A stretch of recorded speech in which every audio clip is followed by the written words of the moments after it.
지난 시간에 말씀을 나누었을 때 영생에 대한 말씀을 나누었습니다. 영생은 우리가 영원히 사는 것을 영생이라 일반적으로 생각할 수 있으나 성경이 말씀하고 있는 영생의 의미는 영원히 사는 것을 뜻하는 것이 아니다 그랬습니다. 성경적인 히브리적인 관점에서의 영생의 의미는 이 세상의 시간이 끝나고 난 이후에 그 다음 시간, 하나님의 시간에 있는 그 시간을 영생이다 그렇게 말씀을 나눴습니다. 그래서 영생은 끝이 없고 시작도 없는, 그래서 그 모든 영생의 시간의 주인은 창조주 되시고 심판주 되신 하나님이라고 그랬습니다. 그래서 영생은 하나님께 속해 있다 그랬죠. 그래서 그 영생의 주인 되신 주님이, 생명의 본체 되신 그 주님이 이 땅에 성육신을 하셨다 그랬죠. 그래서 이 세상은 죽음으로 끝날 수밖에 없는 세상, 시간과 공간 속에 주님이 처음으로 창세기에서 만들었던 첫 창조 시간 안에 속해 있었던 한계가 있고 끝이 있는 이 공간 속으로 예수님이 성육신 하셨다 그랬습니다. 끝이 있는 시간, 마지막이 정해져 있는 그 시간을 뚫고 영원 가운데 계신, 영혼을 창조하신 만물의 주인 되신 주님이 이 인간 시간 속으로 뚫고 들어와 버렸습니다. 그리고 그 주님이 지니고 계신 생명, 그 주님이 지니고 계신 영생을 주님이 십자가의 복음을 담아 주님이 구원하시기로 작정한 영혼들에게 믿음의 은혜를 부어주어서 그 예수 그리스도를 삶의 주인으로 고백하는 주의 자녀들에게 하나같이 뭘 주셨다고요? 구원을 주셨고 생명을 주셨고 영생을 주셨다 그랬습니다. 그래서 주님이 처음 만드셨던 창세기에서 처음 창조한 이 땅 가운데, 이 땅 시간과 공간 속에 무엇이 공존하게 되어졌느냐? 예수님이 이 땅에 오셔서 죽으시고 부활하시고 성육신하시고 성령이 임하고 난 이후에 예수의 복음을 통해서 그 복음을 받아들인 예수를 믿는 주의 자녀들 가운데 하나님의 생명을 주셨기 때문에 이 땅 가운데 하나님의 영원한 나라가 공존하게 되어졌다 그랬습니다. 그래서 예수 믿는 성도는 이 땅 가운데 살면서 내가 구원받은 주의 자녀로서 살아감에 있어서 내가 죽어서 천국 가고 죽어서 주님 나라 가는 것이 아니라 예수님을 믿는 그 시간부터 무엇에 시작이 되어졌느냐? 생명 혹은 구원 혹은 영생의 시간이 내가 예수님을 믿는 지금부터 이 땅 가운데서부터 이루어져 가고 있다 그랬습니다. 여러분, 그 시간 이후로 소위 주님이 이 땅에 오셔서 그 구원의 복음을 부어주신 이후로 주님의 나라, 그 하나님의 천국은 이 땅 가운데서 어떻게 펼쳐져 가고 있는가? 마태복음 11장 12절에 이렇게 말씀합니다. 세례 요한의 때부터 지금까지 천국은 침노를 당하나니 침노하는 자는 빼앗느니라. 하나님의 나라가 뺏긴대요. 누구에 의해서요? 예수가 나의 주인이다라고 하는, 예수가 나의 메시아다라고 하는 예수 이름을 의지하고 그 주님을 믿고 하나님 앞에 나오는 그 모든 인생들에게 천국은 어떻다고요? 침노를 당한다. 뺏긴다는 거예요. 그래서 그 하나님의 나라가 이 땅 가운데 예수의 나라로 확 되어져 가고 있고, 그 하나님의 나라가 예수 믿는 성도들로 인해서 이 땅 가운데 하나님의 나라가 완성되어져 가고 있음을 성경은 그렇게 우리에게 표현하고 있습니다. 여러분, 이런 가운데 우리가 중요하게 다시금 확인해야 될 말씀 한 구절이 있습니다. 요한복음 5장 24절이죠. 볼까요? 한번 읽어보십시다. 시작. 내가 진실로 너희에게 이르노니 내 말을 듣고 또 나 보내신 이를 믿는 자는 생명을 얻고 시험에 들지 아니하느니 사망에서 생명으로 옮겼느니라. 아멘. 영생이 뭐라고요?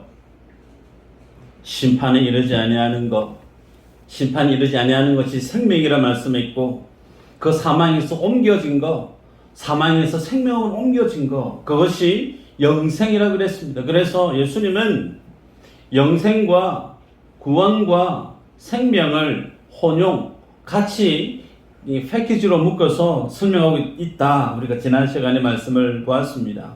자, 그러면 여기에서 질문을 던집니다. 예수 믿고 구원받는다라고 하는 구원, 예수 믿고 내가 영생을 얻었다라고 하는 것은 구체적으로 어떤 의미일까?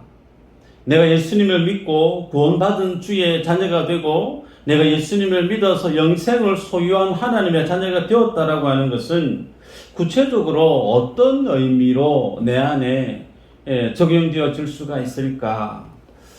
이렇게 여쭤보면 선명하게 생명이, 구원이, 영생이 이런 것입니다라고 시원하게 답을 못하시는 분들이 의외로 교회 안에 많이 계시죠.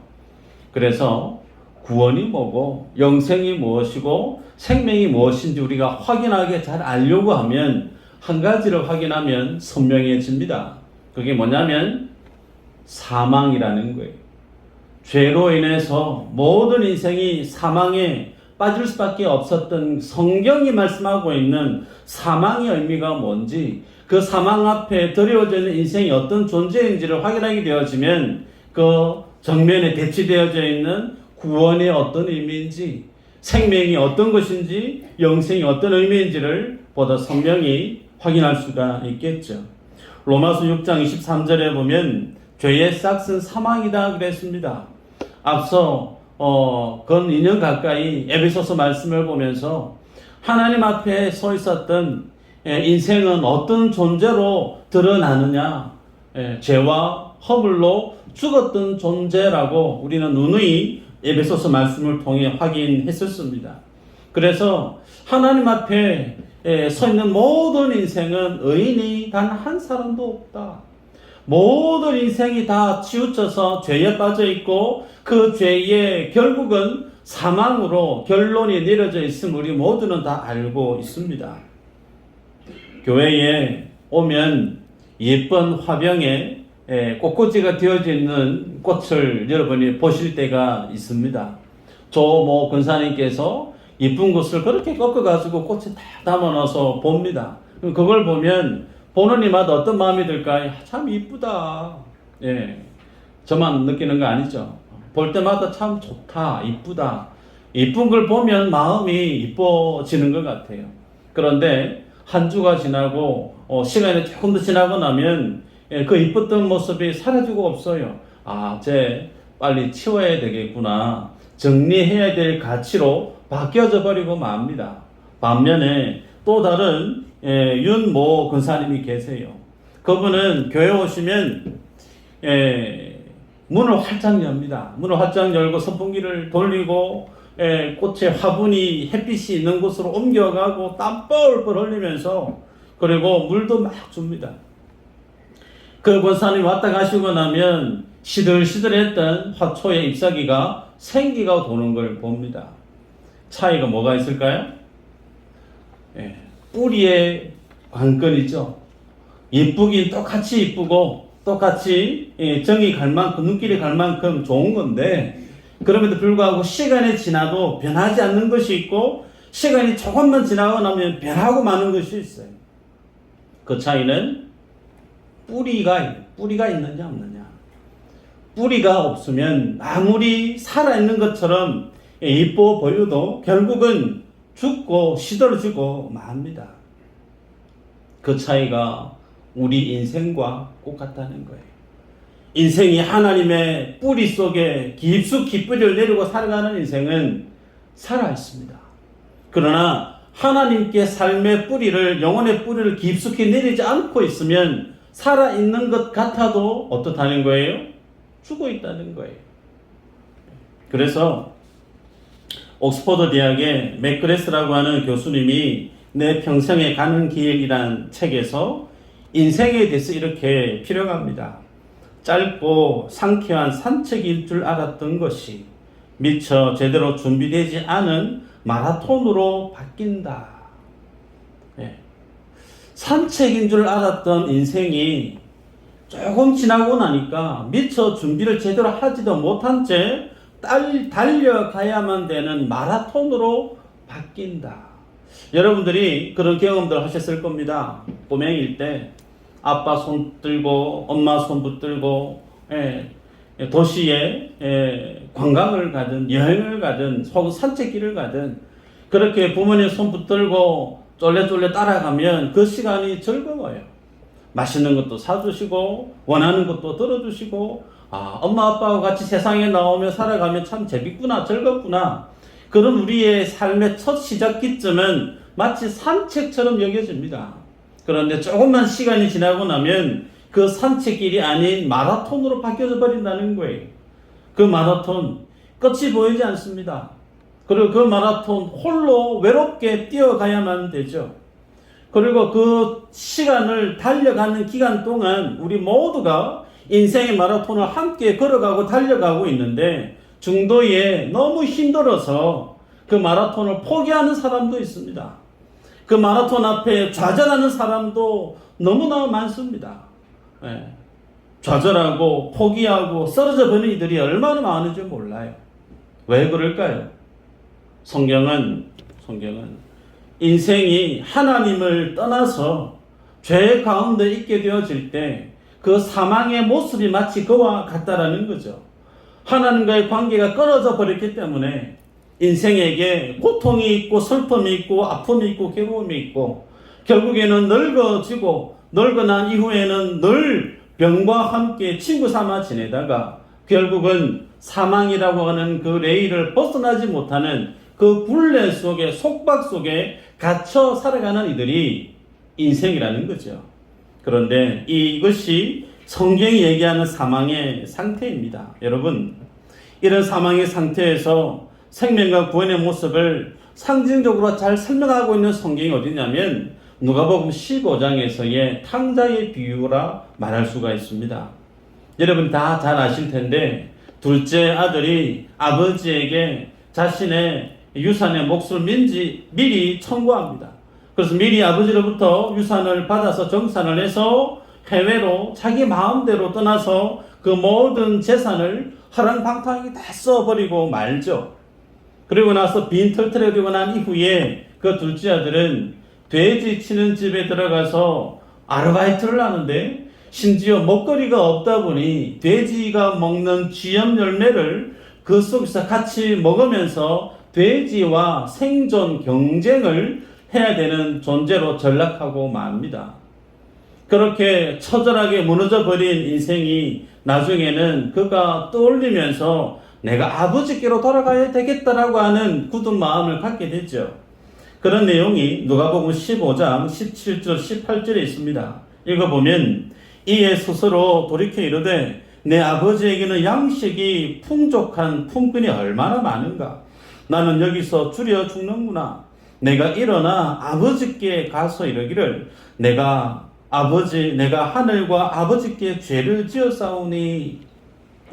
둘째 탕자의 깨달음이 뭐죠? 아버지께는 풍성함이 있다는 거예요.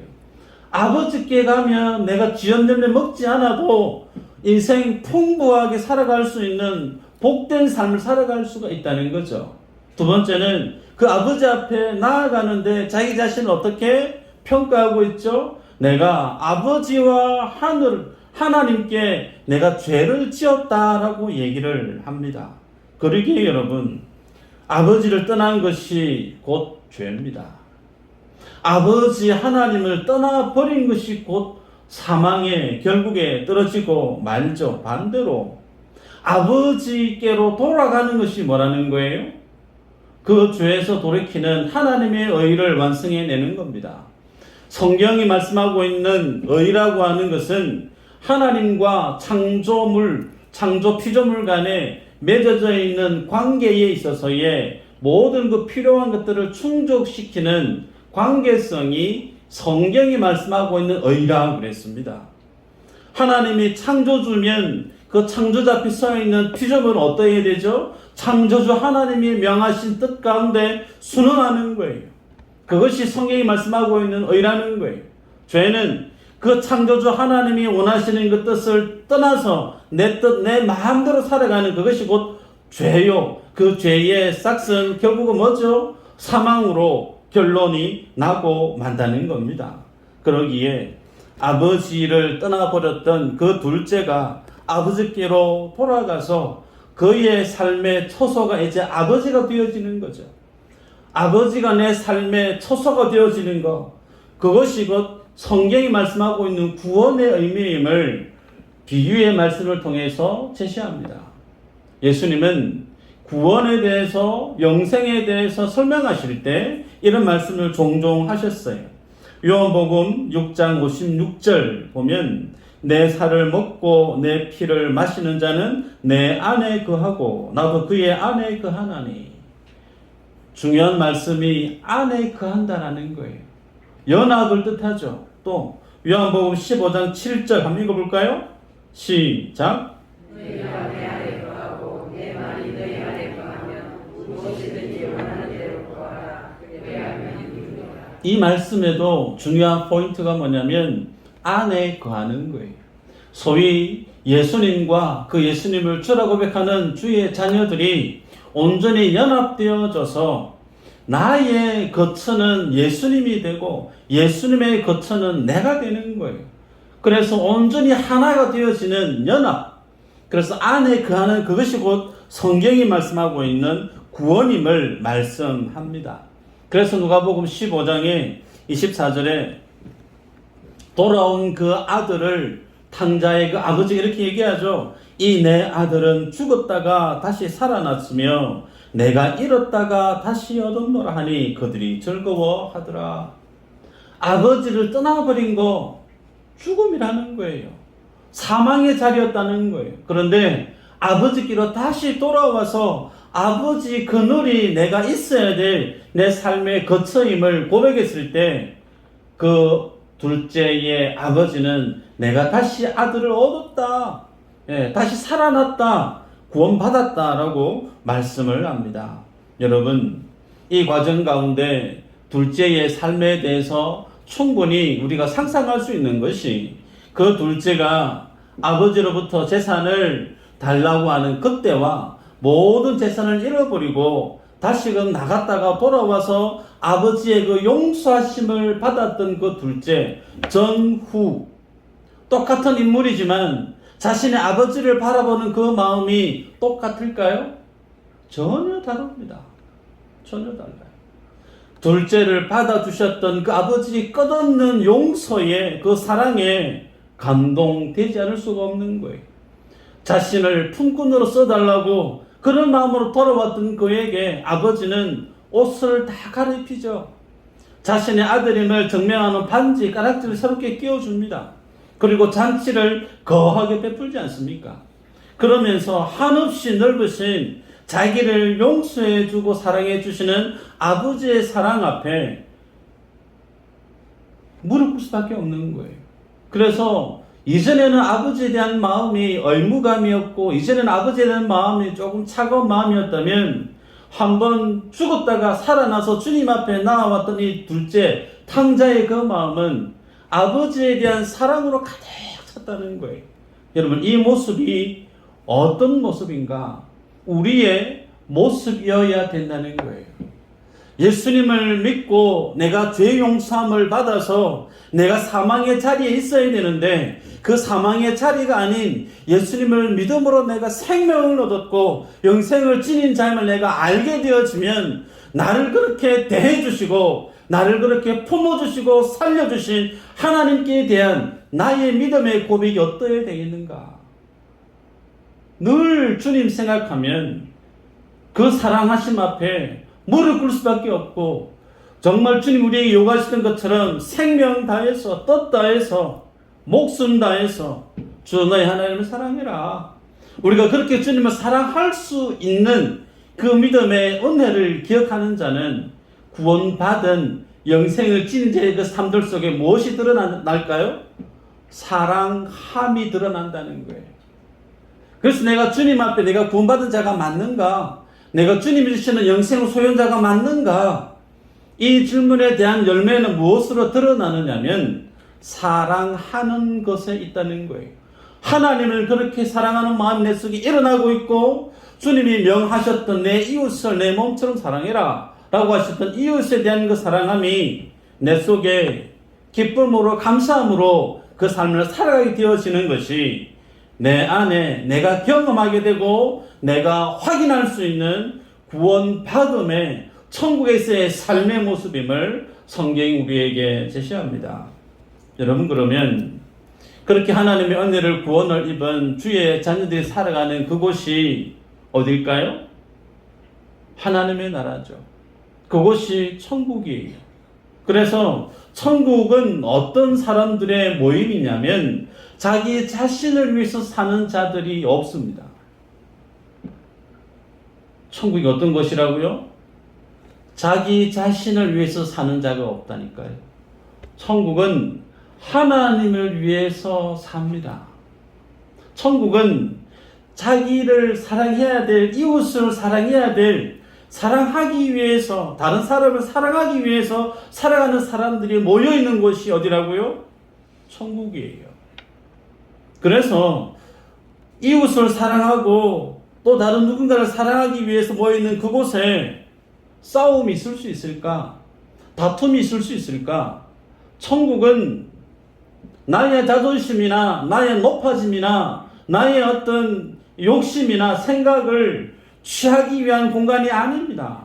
천국은 하나님을 사랑하기 위해서, 주님이 내게 사랑하라고 주신 영혼들을 사랑하기 위해서 모여있는 무리, 그들의 나라가 천국이기 때문에 그곳에는 갈등이, 다툼이, 싸움이 있을 수가 없는 거예요. 그러기에 여러분, 주님의 이 천국의 모습이 가정 안에서 여러분이 꼽히면 여러분의 가정이 천국이 되는 겁니다. 가정 안에서 아버지가, 가정 안에서 어머니가, 자식들이 자기를 위해서 살게 되어지면 자기 중심적인 삶이 되어져 버린 가정에는 갈등이 있어요.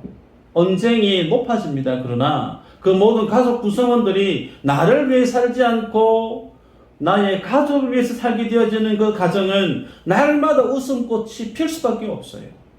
그러면 그것이 뭐죠? 천국이에요. 교회도 마찬가지입니다.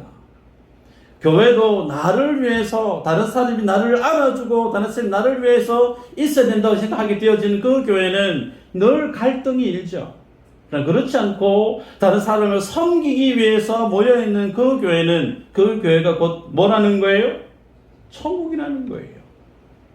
그래서 천국은 죽어서 가는 곳이 아니고 예수를 믿음으로, 예수를 사랑하고 그 주님의 사랑에 감동을 덧입어 주님이 주신 영혼들을 사랑하기 힘쓰는 그 모든 삶의 모습들 속에 무엇이 드러나느냐면 사랑함으로 하나님의 나라가 내 삶들 속에 퍼져가는 것, 확장되어져 가는 것, 주님의 복음으로, 주님의 생명으로 하나님의 나라가, 예수의 나라가 내 가정 안에서, 내 직장에서, 내 몸된 교회 안에서 확산되어져 가는 것. 이것이 주님 우리에게 명하시는 말씀이죠.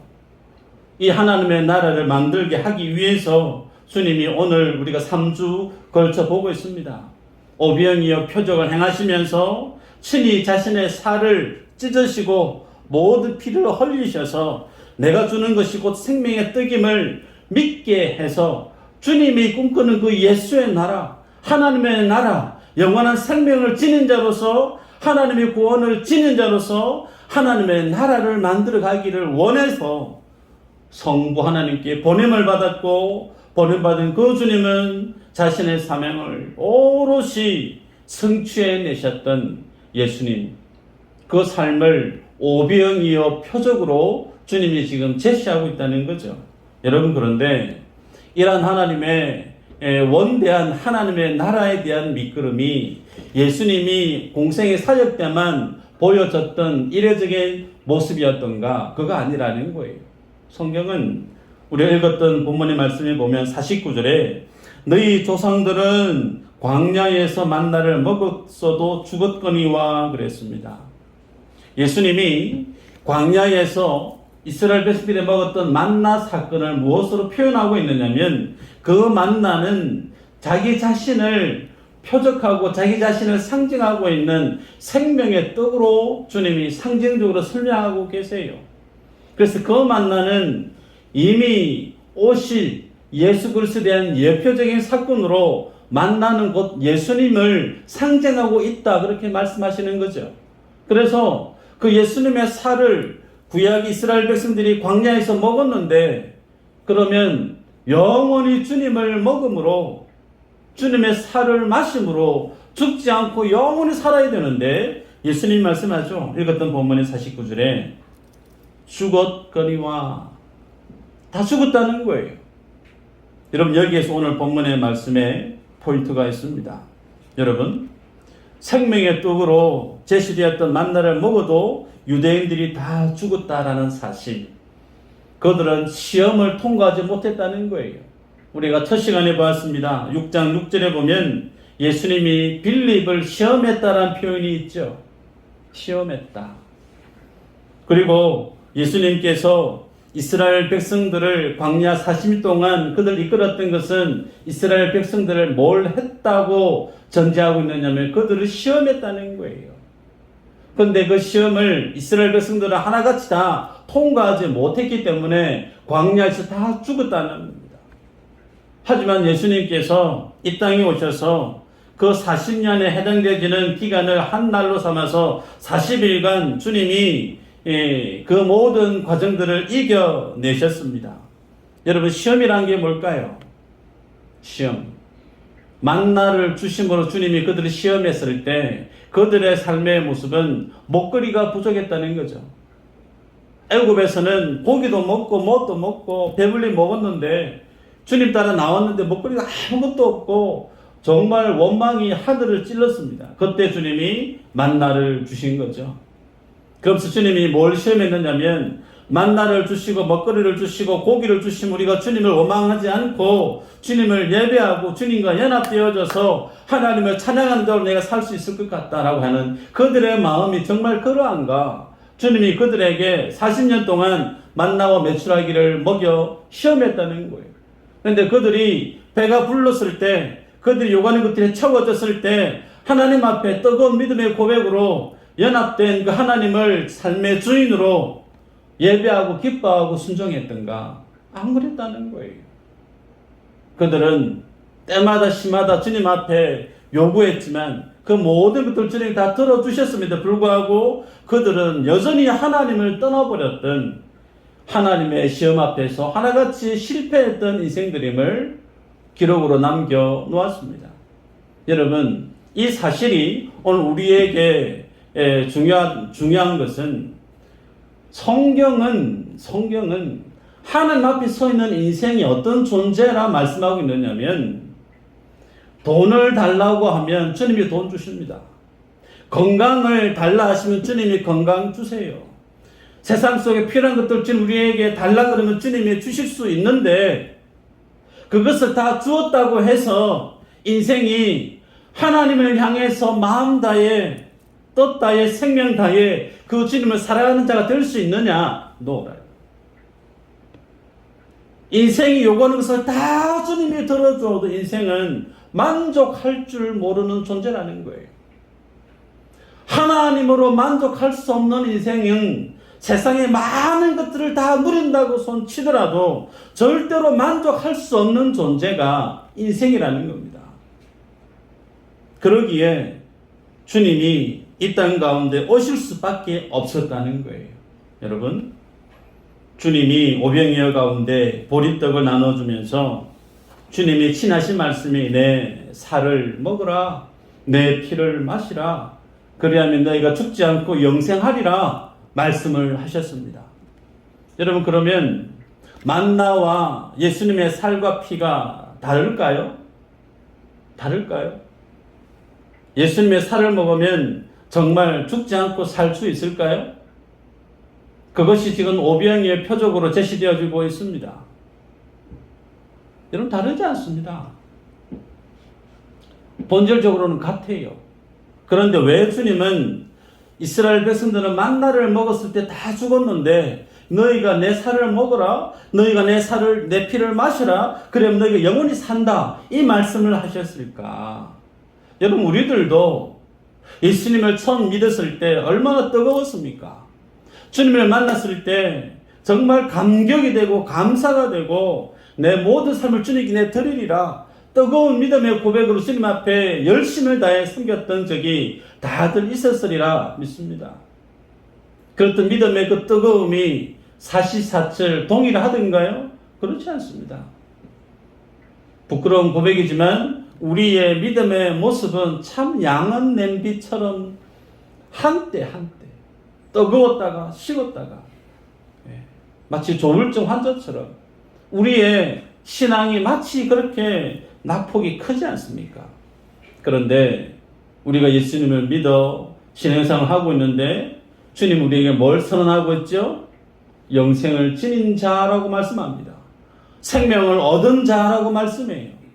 그러면 유대인들 광야에서 만나를 먹었던 그들은 다 죽었는데 오늘 우리는 예수님을 믿음으로 왜 죽지 않고 영생을 지닌 자라고 주님 우리에게 주님 그렇게 선언하고 계신가? 무엇이 다른가? 유대인들은 시험을 그들이 직접 받았습니다. 그러나 우리들은 그 시험을 내가 받지 않았다는 거예요. 그 시험을 누가 받았죠? 예수님이 받으셨다는 거예요. 확인해 볼까요? 누가복음 22장 28절에 이렇게 말씀합니다. 너희는 나의 모든 시험 중에 항상 나와 함께 한 자들인즉. 예수님이 공생의 사역을 하시는 자신의 삶을 어떻게 표현하고 있느냐면 나 지금 시험 받고 있는 중이다 그래요. 아니나 다를까 마태복음 4장 이후로 보면 성령에게 이끌려서 마귀에게 시험 받는 내용을 여러분이 다 아실 겁니다. 40일 금식을 다 마치고 난 다음에 정말 허기 졌는데 배가 정말 고픈데 사단이 나타나서 첫 번째 시험거리를 던지죠. 네가 만약 하나님의 아들이거든 돌들을 명해서 떡으로 만들어 봐봐. 테스트를 했다는 거예요. 템테이션을 했는데 이때 주님이 정답을 말씀하십니다. 사람이 하나님의 입에서 나오는 그 모든 말씀으로 살아야 된다. 여러분 이 말씀은 만나를 주셨을 때 주님이 이스라엘 백성들에게 그 만나에 대한 풀이했던 말씀 그대로 인용해서 주님이 사단의 그 시험 가운데 정답을 내놓으셨다는 거예요. 그래서 친히 주님은 그 모든 사단의 시험을 말끔히 통과해 버리셨다는 겁니다. 내가 당해야 될 시험, 내가 시험 받아서 실패해 버리고 나면 죽을 수밖에 없는 그 모든 시험, 친히 주님이 대신 담당하셨다는 거예요. 그래서 나의 신앙의 모습이 마치 출애굽기에 있는 이스라엘 백성들의 신앙과 별반 다를 거 없어요. 때로는 불순종하고 때로는 내 믿음이 정말 예수 믿는 것인지 안 믿는 것인지 분간이 안 갈 정도로 무분별하게 하나님의 뜻과 무관하게 내 마음대로 삶을 살아도 내가 죽지 않는 이유가 어디에 있을까요? 내 모든 시험을 주님이 다 담당하셨기 때문에 그렇다는 겁니다. 그래서 내가 엉망으로 살아도 실패하게 살아도 때로는 신앙생활하면서 넘어지고 부족해도 그 주님이 우리의 삶을 붙들어 주신다는 거예요.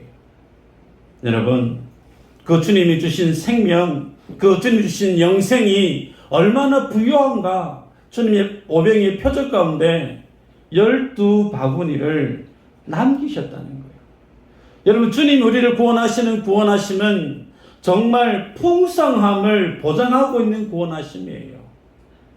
예수 믿으면서 그 마음이 그 삶이 곤박하고 그거 아니라는 겁니다.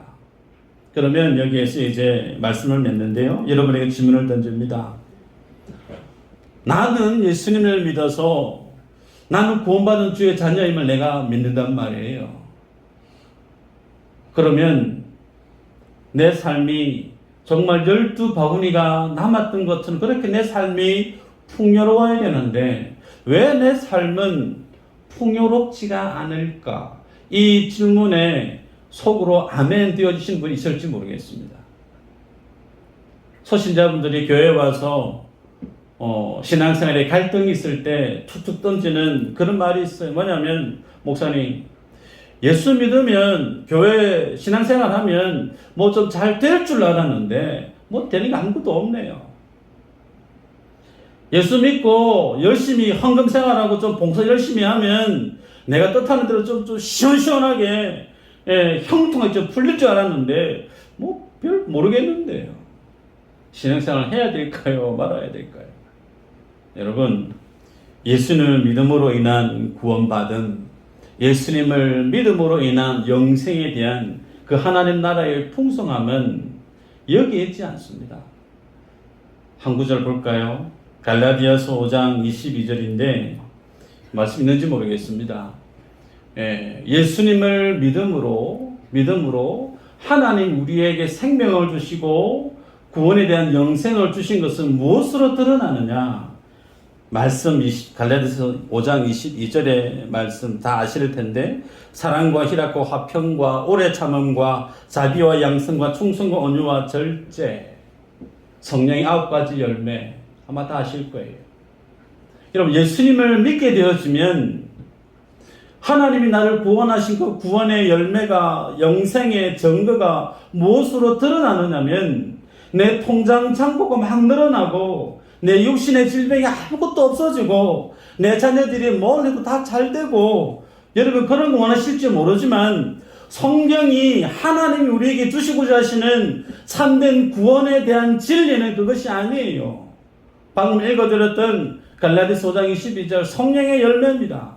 하나님이 여러분 가슴 속에 이전에는 오래 참을 수 없었는데 예수님을 믿다 보니 온전케 하시고 우리를 주님께로 이끄신 그 주님의 은혜를 경험하면 경험할수록 내 마음속에 무엇이 넘쳐나느냐면 자비한 마음이, 양선, 온유, 충성, 절제하는 그 마음이, 이전에 없던 그 마음이 내 속을 채워간다는 거예요. 이게 뭐라는 거죠? 하나님의 나라 안에 내가 지금 살아가고 있다는 반증이에요. 하나님은 그것을 여러분 속에서 만들어가고 계십니다. 하나님 나라의 영광이, 하나님 나라의 그 은혜가 무엇인가 눈에 보이는 것을 찾을지 모르겠으나 하나님 우리에게 만들어 가시는 것은 마치 갈라디아 5장 22절에 있는 그 말씀임을 여러분이 기억할 필요가 있습니다. 그럼에도 불구하고 우리가 살아가는 삶의 현실은 마치 큰 하나님의 부유함을 경험하지 못하는 것처럼 살아갈 수도 있습니다.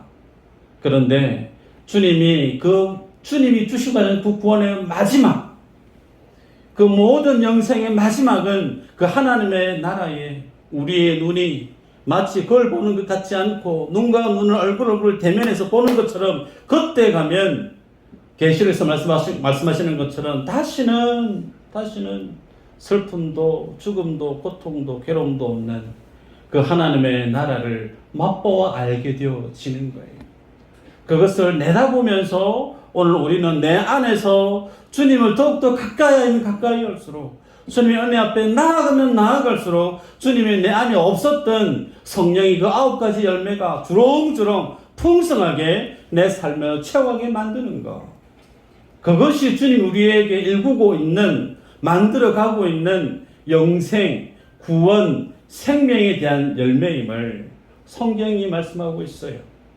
이 믿음의 은혜를, 이 믿음의 축복을 모든 분들이 풍성히 누리시기를 주의 이름으로 축복합니다. 기도합니다.